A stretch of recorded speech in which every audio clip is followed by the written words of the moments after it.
আসসালামু আলাইকুম। আপনাদের সবাইকে মিজান ভিউজ চ্যানেলে স্বাগতম। আশা করি আপনারা সবাই ভালো আছেন। আমাদের আজকের আলোচনার বিষয়, বাংলাদেশ থেকে এবছর কতজন মানুষ হজে যায় এবং কতজন মারা যায়। আমি সব ভিডিওতেই দুনিয়ার বিষয় নিয়ে কথা বলি। আজ যেহেতু হজের ভিডিও বানাবো, তাই কিছু দিনই কথা বলার সুযোগ এসেছে। এবছর হজে অনেক লোক মারা গেছেন, এই ব্যাপারে আমাদের নবী যা বলেছেন। সমস্ত প্রশংসা আল্লাহ তাআলার জন্য এবং দুরূদ ও সালাম আমার নবী মুহাম্মদ সাল্লাল্লাহু আলাইহি ওয়াসাল্লামের জন্য।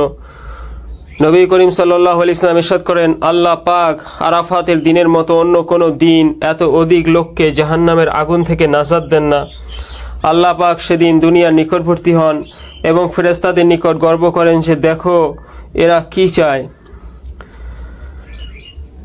তারগিবের একটা কিতাবে আছে, নবী করিম সাল্লাল্লাহু আলাইহি ওয়াসাল্লাম ইরশাদ করেন, যে ব্যক্তি হজে রওনা হয়, পথে ইন্তেকাল করে, কিয়ামত পর্যন্ত সে হজের সওয়াব পেতে থাকবে। আর যে ব্যক্তি ওমরা করার জন্য বাহির হয়, ইন্তেকাল করে, সে কিয়ামত পর্যন্ত ওমরার সওয়াব পেতে থাকবে। আর যে জিহাদের জন্য বাহির হয় মারা যায়, কিয়ামত পর্যন্ত সে জিহাদের সওয়াব পেতে থাকবে। আবার বলতেছি, নবী করিম সাল্লাল্লাহু আলাইহি ওয়াসাল্লাম ইরশাদ করেন, যে ব্যক্তি হজে রওনা হয়, পথে ইন্তেকাল করে, কিয়ামত পর্যন্ত সে হজের সওয়াব পেতে থাকবে। আর যে ব্যক্তি ওমরা করার জন্য বাহির হয়, ইন্তেকাল করে, সে কিয়ামত পর্যন্ত ওমরার সওয়াব পেতে থাকবে। আর যে জিহাদের জন্য বাহির হয় মারা যায়, কিয়ামত পর্যন্ত সে জিহাদের সওয়াব পেতে থাকবে। এক হাদিসে বলা হয়েছে, যে ব্যক্তি মক্কা শরীফ যাওয়ার পথে বা আসার পথে মারা যাবে, তার কোনো হিসাব নিকাশ নাই। অন্যত্র আছে যে হজের পরে ফিরে আসার সময় মারা গেল, সে সওয়াব ও গনিমত নিয়ে ফেলল। নবী করিম সাল্লাল্লাহু আলাইহি ওয়াসাল্লাম ইরশাদ করেন, হাজি কখনো ফকির হতে পারে না। অন্য হাদিসে আছে, বেশি করে হজ ও ওমরা করলে মানুষ আর গরিব থাকে না। অন্য হাদিসে আছে, বেশি বেশি করে হজ ও ওমরা করা অপমৃত্যু থেকে রক্ষা করে এবং অভাবকে দূর করে। আর আমরা অনেক আহম্মকরা এই কথা মনে করি যে হজ ও ওমরা করলে অনেক টাকা চলে যাবে এবং আমরা আর্থিক সংকটের মধ্যে পড়ব, এই টাকার সাথে কিছু টাকা মিলাইলে এই কাজটা করতে পারবো। এই জন্য সামর্থ্য থাকা সত্ত্বেও সে হজ করতে গড়িমসি করে।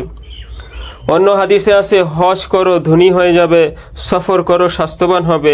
এটা পরীক্ষিত যে আবহাওয়ার পরিবর্তনে স্বাস্থ্য ভালো হয়ে যায়। অন্য হাদিসে আছে, ক্রমাগত হজ ও ওমরা করা অভাব ও গুনাহকে এইভাবে দূর করে যেভাবে লোহা গলানোর চুল্লি লোহার ময়লা দূর করে। আসলে শয়তান কখনো চায় না যে মানুষ হজ ওমরা করুক, মক্কা মদিনায় যাক। কারণ মক্কা মদিনায় গিয়ে হজ ওমরা করার পরিবর্তে শয়তান আমাদেরকে সারা পৃথিবী ঘুরে দেখার উৎসাহ যোগাবে যে ট্যুর করো, ওই দেশে যাও, ঘুরে দেখো। হজ ওমরা করলে যে গুনাহ মাফ হয়, শয়তান কি তা চায়? শয়তান চায় মানুষ সব জাহান্নামী হয়ে যাক এবং তার সাথে একত্রে জাহান্নামে থাকুক। যাই হোক, আজকে যে বিষয় নিয়ে আলোচনা করব, হজ ব্যবস্থাপনা পোর্টাল অনুযায়ী এবছর বাংলাদেশ থেকে সরকারি ও বেসরকারি ব্যবস্থাপনায় মোট 85,252 জন হজযাত্রী সৌদি আরব গেছেন। এর মধ্যে সরকারি ব্যবস্থাপনায় 4,562 জন এবং বেসরকারি ব্যবস্থাপনায় 80,695 জন। বাংলাদেশ থেকে মোট 280টি ফ্লাইটে তারা সৌদি আরব পৌঁছান। বাংলাদেশের হজ পোর্টালের দেওয়া তথ্য অনুযায়ী এবছর হজ করতে গিয়ে 21 জন বাংলাদেশি মারা গেছেন। এদের মধ্যে 18 জন পুরুষ ও 3 জন মহিলা। এদের মধ্যে মক্কায় মারা যায় 16 জন, মদিনায় 4 জন এবং মিনায় 1 জন। ধর্ম বিষয়ক মন্ত্রণালয়ের হজ ব্যবস্থাপনা পোর্টাল অনুযায়ী 20 জুন থেকে হজযাত্রীদের নিয়ে ফিরতি ফ্লাইট আসতে শুরু করেছে এবং হজযাত্রীদের নিয়ে শেষ ফ্লাইটটি 22 জুলাই দেশে পৌঁছাবে। আজ এই পর্যন্ত। এই ভিডিওটিতে একটা লাইক দিলে নতুন ভিডিও বানানোর জন্য আমাদের উৎসাহ বাড়বে এবং এরকম ভিডিও আরও পেতে চাইলে চ্যানেলটি সাবস্ক্রাইব করে আমাদের সাথে থাকুন। আল্লাহ হাফেজ।